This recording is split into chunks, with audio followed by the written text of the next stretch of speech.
Okay, as mentioned, I said I was going to split this into 2 segments. Again, the same liquid snack. But this time, poultry and liver. Oh, you know what?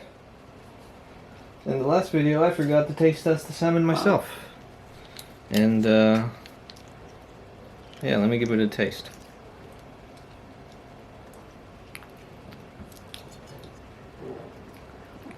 You know what? It's got the salmon taste, but it's a little weak in my opinion. What I expect. But anyway, let's get back to the poultry and liver.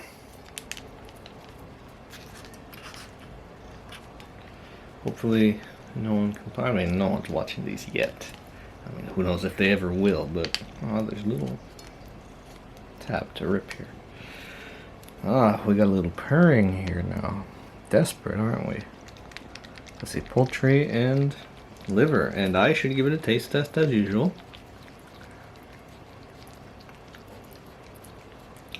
Yeah, that's got a, I guess, more of a liver flavor. There's a little poultry. I mean, I can taste it in there, I can say that. Unlike, you know, the first kibble that we tried. But this liquid treat, yeah, you can taste it. And they want more. So we have another treat, and that's going to be the last one for today, guys. And, you know, these videos are going to come out a couple days a week. And let me check what we got. Okay, so goodbye for now, and catch you in the next one.